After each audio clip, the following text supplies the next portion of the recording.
verse 11. For we which live are always delivered unto death for Jesus' sake, that the life also of Jesus might be made manifest in our mortal flesh.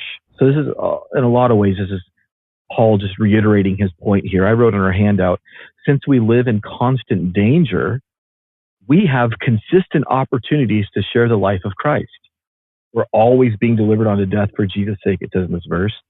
Since I'm always going to go through suffering, that means my suffering can either make me bitter, and I'm always wondering why things happen to me, or I see it as, oh my goodness, I have constant opportunities to speak well of Christ in the face of suffering, because people will listen when you're suffering. It's like, how am I going to look at this thing? Am I going to be bitter? And am I going to be wondering the goodness of God? Or am I going to say, this hurts, but Lord, I submit it to you.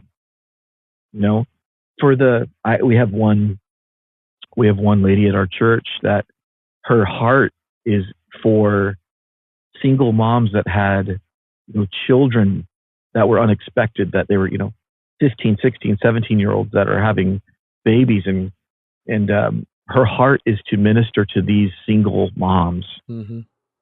And her heart is broken for them, and she's always thinking of ways that she can minister to these single moms. You want to know why, Jimmy? Because she knows how hard it is. She was one. Yeah. I've never, ever sat there in my office and wondered, how can I change my whole life to minister to the unexpected pregnant 17-year-old? I sure have a lot of compassion for her. I'm not saying I don't care. I do. But I'm not wired that way because I haven't experienced that. But somebody that has experienced that is laser focused on helping that person. They have empathy and compassion enough to do something to change lives. So as somebody who has a kingdom mindset, I love having people like that lady in our church, because she is very strong in an area that I'm not keyed into. Mm-hmm. And so I can see, how can I help you? So we're talking how long-term we can help single mothers because of her desire for that. Something that's not on my radar. Once she talks about it, I'm like, of course, we have to do something. But I did something like that once. I've always loved eating, and I went to a small church that didn't have a food bank, so I started a food bank. Yeah, very needed. Very needed. Yeah, absolutely. There you go. Well, but in all reality, if you've gone through having empty shelves and you've gone through hunger, yeah, you know what it. I remember one time for our family growing up. I was a little kid, and we were going through that spell where we didn't have anything. And I mean, when I say didn't have anything, I mean like there's no rice or anything, like nothing. And it was Easter Sunday, and I can remember all my friends talking through what restaurant they were going to go to after church and all that kind of stuff. And I remember just sitting there thinking, well, good thing we already had gas in the car, because now we can get home. And it was just one of those times for our family that was just a really difficult time.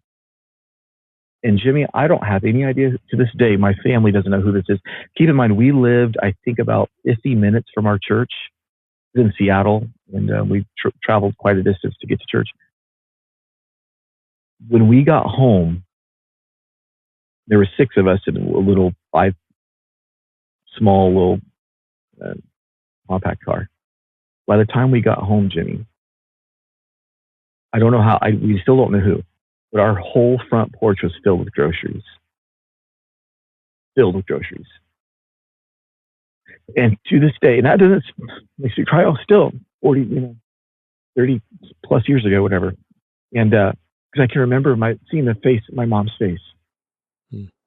And now that I'm older and I'm not in that position where I'm hurting like that, I can remember just God providing, and our parents just falling to their knees and just praying and thanking God for this food. Wow.